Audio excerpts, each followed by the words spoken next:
1월 5일 비 오는 금요일에 이슈레이더 시작하겠습니다. 신인규 기자 나와 있습니다. 안녕하세요. 안녕하십니까? 자, 오늘 우리 장기 투자를 지향합니다만 우리 단타 치시는 분들도 꼭 주목해 봐야 되겠죠. 네 가지 투자 키워드 보겠습니다. 물류, 비상 걸려 있고요. 한미사이언스, 고려 아연, LG 에너지 솔루션 순서대로 보겠습니다. 첫 번째, 물류, 해상운임이 계속 뛰고 있다. 이건 여러 번 우리가 소개를 해드렸습니다만 정부에서 비상이 걸릴 정도라고요. 맞습니다. 지금 저희가 얘기하는 물류 비상이라는 거는 상하이 컨테이너 운임 지수를 기반으로 합니다. 이게 6월 28일이 현재 데이터인데 28일 기준으로 3,700선을 넘어갔습니다. 작년에 1,000 정도였던 것 같은데. 3배 뛰었습니다. 이렇게 되면 어떤 일이 발생하느냐? 특히나 우리나라 수출로 먹고 사는데 중소기업 같은 경우에는 수출 비용이 늘어날 뿐만 아니라 수출할 배를 못 찾는 경우들이 발생을 합니다. 왜냐하면 이 컨테이너선 운반할 때 이 정도 상황에서는 해운사들이 특별 수수료 받고 그런 상황이거든요. 그래서 정부가 지금 운임 상승 단계별 비상 대책을 지금 내놓고 현재는 2단계 수준으로 보고 있는데 최근에 운임 상승세가요. 12주 연속 상승이에요. SCFI라고 부르는 상하이 운임 지수가. 그래서 지금 보면은 이 비상 대응이 3단계로 격상할 가능성이 업계에선 나오고 있습니다. 잠깐 이 정부의 운임 상승의 비상 대책 이 단계별로 살펴보면요. 현재 2단계라고 말씀드렸잖아요. 지금부터는 이제 돈을 실제로 중소기업들한테 주고 중소기업들한테 전용으로 운반할 수 있는 배를 지원해주고 뭐 이런 얘기를 합니다만 아직도 부족합니다. 만약에 지금 상황의 추세가 계속된다면 아마 7월부터는 4,000선을 돌파할 가능성이 SCFI에는 있다라고 보여진다는 게 업계의 얘기고 그렇게 되면은 정부의 비상대응은 3단계로 올라갈 수 있습니다. 이때부터는 정부의 예비비가 편성이 될 겁니다. 그렇게 되면 실제로 정부의 돈을 받아서 중소기업들이 조금은 숨통을 튑 수 있지 않을까. 여기에 대해서는 해운사들 쪽에서는 이렇게 되면 추가 모멘텀이 생길 수 있지 않을까라는 얘기들이 조심스럽게 나오고 있는 상황입니다. 그 추가 모멘텀이 생길 수 있을 만한 해운사들, HMM 이런 데가 있겠죠. 대형사들은 이미 많이 갔고 그리고 어제 좀 내려가긴 했었습니다만 흥하해운이라든가 여러 가지 중소하주들이 오히려 중소해운사들이 오히려 조금 더 혜택을 볼 수 있다는 얘기들이 증권사에서 나오고 그렇습니까? 있고 어제 리포트 기준으로 봤을 때 하나증권 같은 경우는 이 LX 인터내셔널이 지금 여러 가지 운임 상승 감안하면은 이익 상승 추세, 그러니까 증익 사이클에 진입했다라는 얘기들이 있습니다. 이 LX 인터내셔널은 옛날 LG 상사거든요. 이 회사가 이 범한 판토스, 그러니까 이 물류주를 갖고 있는데 물류사를 갖고 있는데 이런 부분들이 이 LX 인터내셔널에 도움이 될 거다라는 논리였습니다. 야, 우리 상한가 제조기가 또 다른 종목을 하나 갖고 왔네요. 어쨌든 HMM 같은 경우에 주가가 이제 해운주 올라가면서 해운 운임이 올라가면서 주가가 계속 뛰면 맞습니다. 지금 재매각해야 되는데 이게 더 어려워지지 않을까 이런 생각도 들기는 합니다만. 영구채 얘기들 빨리 해결돼야 되는데 그렇습니다. 네, 그렇습니다. 자, 두 번째 이슈는 한미사이언스입니다. 지금 여러 기업에서 경영권 분쟁이 지금 계속 지금 부각이 되고 있습니다만 한미사이언스 마찬가지입니다. 어떤 상황입니까, 정확하게? 어제 장 마감 이후에 한미사이언스에서 공시를 하나 냈습니다. 이 7월 3일 당사의 최대 주주인 송영숙 및 최대 주주의 특수관계인 임주연이 주식 매매 계약을 신동국 함양정밀 회장과 체결했다. 이거 확인했는데 이게 최대 주주 변동 수반하는 거래가 아님을 확인하였습니다라는 내용이었는데 이것만 보면 별거 아닌 것처럼 생각되지만 그렇지 않습니다. 이 회사의 방향을 결정하는 이사회가 이번에 여러 가지 일로 바뀌게 된다는 점이 굉장히 중요하고요. 이 맥락을 잠깐 설명드리면요. 고 임성기 회장 사후에 그동안의 임 회장의 배우자 송영숙 한미약품그룹 현 회장과 이 장녀인 임주연 부회장이 한 편이 되었고 또 반대편에 이 임성기 회장의 아들인 임종훈 이 한미사이언스 대표 간의 이 경영권 갈등이 좀 발생을 했었습니다. 형제가 급거 지금 귀국 중이라고 합니다. 맞습니다. 지금 드라마 같은 일이 굉장히 발생하고 있는데 이게 단순히 드라마적인 뿐만 아니라 주가에도 지금 영향을 미칠 수가 있을 겁니다. 그동안에는 이 여러 가지 지분 구조상 어디가 이길까 하다가 이 신동국 한양정밀 회장이 한미사이언스의 지분을 많이 갖고 있거든요. 고 임성기 회장의 이 후배이자 절친이라고도 합니다. 이분이 형제들의 손을 들어줬다가 이번에 모녀 측으로 옮겨간 겁니다. 이 신동국 회장은요, 이 지난 3월 주총 이후에 이 한미약품그룹을 해외 사모펀드가 산다, 인수한다는 소문이 계속 퍼지면서 한미사이언스 주가가 30% 이상 하락했던 점 이런 거 거론하면서 그룹 경영권과 직접적으로 관련된 당사자 가운데 자기가 가장 많은 지분 보유했으니 이 혼란과 위기를 내가 종식시키겠다 이러면서 모녀 간 주주 간 계약을 체결했습니다. 모녀 측의 지분을 사들이는 대신에 내가 형제들 편이 아니라 당신들 편이 되겠습니다라는 거죠.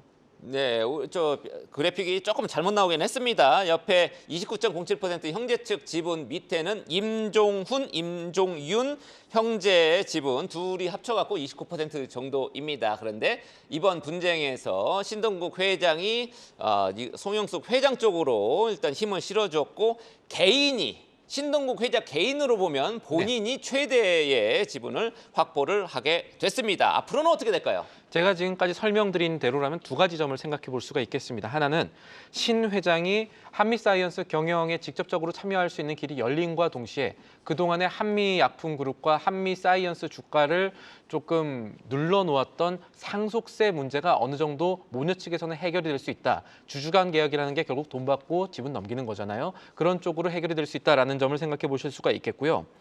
그리고 이번 주주간 계약 이후에 한미사이언스는 임시주총 곧 열 예정입니다. 그렇게 되면은 이사회에도 모녀 측 인사가 더 많이 되는 식으로 변화가 있겠죠. 그래서 지금 아까 앵커께서 말씀드렸지만 급거 귀국하고 있는 한미 사이언스 대표, 그 아들들이죠. 임종훈 대표와 임종윤 사내 이사의 이 이후 대응이 굉장히 중요해졌습니다. 지금은 일단 법적 대응하겠다. 이거 뭔가 작전 같은 일들이 일어나고 있다라는 뉘앙스를 언론 인터뷰를 통해서 조금씩 얘기를 하고 있는 상황이거든요. 그래서 형제의 반격 수위에 따라서 경영권 분쟁의 이 수위가 어느 정도 정해지게 될 것이고 경영권 수위가 어느 정도에 따라서 주가도 이 관련해서 움직임이 있을 것으로 업계는 전망하고 있습니다. 네, 이게 수정된 지분 구조입니다. 한미사이언스. 예, 요거를 보시고 참고하시면 될 것 같습니다.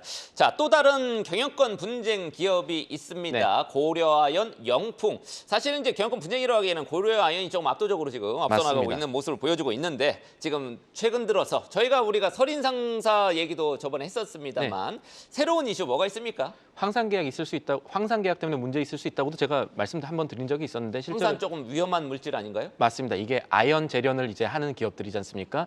부산물이 황산인데 지난 하반기 동안에 이 두 회사 굉장히 동업 잘해왔습니다. 영풍과 고려아연 최근에 이제 결별하면서 이 싸움이 격화하고 있는 모습인데 고려아연이 황산 처리 영풍의 황산 처리 계약 끝맺기로 한 게 영풍에 꽤 타격이 될 수 있겠습니다라는 얘기를 전해드린 적이 있었는데 이게 황산 처리를 자체적으로 할 능력이 부족한 영풍은 아연 재련하고 생기는 이 부산물일 황산을 고려아연에 맡겨갖고 처리를 해왔었거든요. 그런데 고려아연이 올해 4월에 이거 계약 종료하겠다 이런 얘기들을 해왔고 영풍 입장에서는 황산 처리가 안 되면 우리는 아연 재련도 못 하는데 이거는 고려아연이 우월한 거래상 지위를 남용한 공정거래법 위반 상황 아니냐면서 이번에 소송을 제기했습니다. 그래서 단기적으로는요. 법원이 이 가처분 소송을 인용하느냐 그렇지 않느냐에 따라서 양사의 주가가 갈릴 수 있겠습니다. 영풍송 들어주면은 지금 계속 지지부진했던 영풍에 잠깐 반짝 모멘텀이 생길 수 있다는 뜻이 되겠죠. 그리고 이 건과 별도로요. 최근에 영풍의 이 영업망 떼어버리는 그 고려아연의 여러 가지 좀 독한 행보들 고려했을 때 양사의 갈등이나 소송 같이 주가를 움직일 수 있는 추가적인 사건들이 더 발생하는 갈등의 장기화도 배제할 수 없겠다는 얘기가 업계에선 조심스럽게 나옵니다. 네, 그렇습니다. 이렇게 공동 경영 오랫동안 해왔는데 공동 경영이 얼마나 어려운지 또 한 번 이게 방증이 됐습니다. 자, 마지막 이슈는 LG 에너지 솔루션, 우리 국내 1등 배터리 업체 얘기입니다. 지금 배터리가 시황이 바닥을 쳤느냐 아니냐 지금 논란이 꽤 있긴 합니다만 LG 에너지 솔루션에 또 다른 호재가 있다면서요. 요새 배터리 관련해서는 한 석 달 전과 다르게 굉장히 그래도 기대할 만한 얘기들이 많이 들려옵니다. LG 에너지 솔루션이 외신 인터뷰를 했습니다. 2028년까지 건식전극 공정 기술 상용화하겠다 밝혔습니다. 건식전극 기술이라는 게 기존에 지금 배터리 업체들이 하고 있는 습식 공정에 비해서 친환경적이고 비용도 싸다라는 얘기인데 요거 테슬라도 아직 성공 못 시킨 꿈의 공정으로 불립니다. 공정 혁신을 통해서 중국산 배터리와의 경쟁을 대비하겠다. 이런 얘기들을 시장에 알린 것으로도 풀이를 할 수가 있겠고요. 조금 더 살펴보면요. LG 에너지 솔루션은 올해 4분기 배터리 건식전극 공정을 위한 시험용 공장을 완공할 것이다라고 얘기를 했고요. 2028년부터 본격적으로 이게 생산 공정에 접목될 수 있을 것이다라고 밝혔습니다. LG 에너지 솔루션이 건식 공정의 상용화 공정 밝힌 게 이번이 처음인데요.